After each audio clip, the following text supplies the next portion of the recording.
Hello, I'm a frequent traveler, and I often get to airports. I learn that what locals consider to be food is not, and vice versa.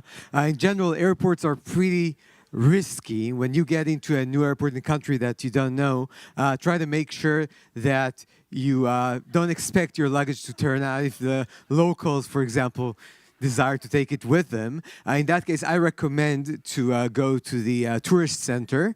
The tourist center is where they typically handle those kinds of requests. When you go to the tourist center, just make sure that you don't take the right turn, because that might turn out to be a bit awkward. Now, the next thing you might want to do is rent a car. Now, when you rent a car, you've got to make sure that you know that your valuables and even the car itself cannot be guaranteed to remain there, and the locals will not take any responsibility for that. In case it gets stolen, don't go to the police. The only thing that police handles is real extreme cases, like the case where you're stolen.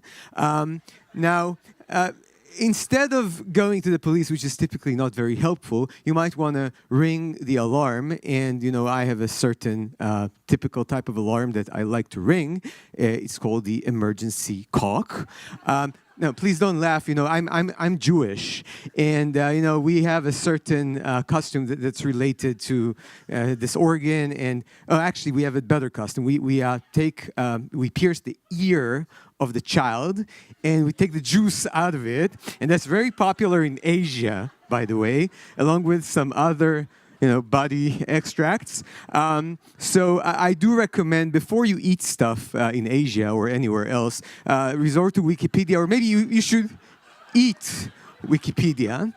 But after having eaten that much, you might want to go to the restroom. So be advised that these guys might have a different idea about gender. So make sure that when you go into the bathroom, if you see something that looks like a scene from a movie that, we shouldn't be watching, just don't get too excited, because if you do get excited,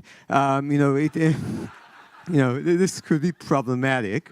By the way, getting excited from this kind of stuff might be illegal, and that might lead to a very severe punishment in some countries. So just make sure that you handle yourself properly. And again, because I'm Jewish and I know I've been penalized once, if you could say penalized about that. So I know how painful this could be, and this is why I take this kind of sign very, very seriously. So, yeah. Again, you guys are laughing because I cannot replace this organ, but I might actually be able to rent some other organ. So, listen, I'm stopping here because there's more of this. But how do people end up putting those kinds of signs on? I was wondering, and apparently there's an app for that. So I went on and researched this a bit, and there's a very good recommendation about this app. Take a moment.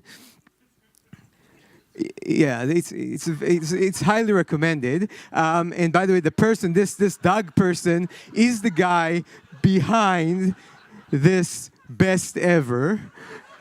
And I'm going to leave you with that, because that's also my sign to get off stage. So guys, may God of Google Translate be with you. Thank you so much.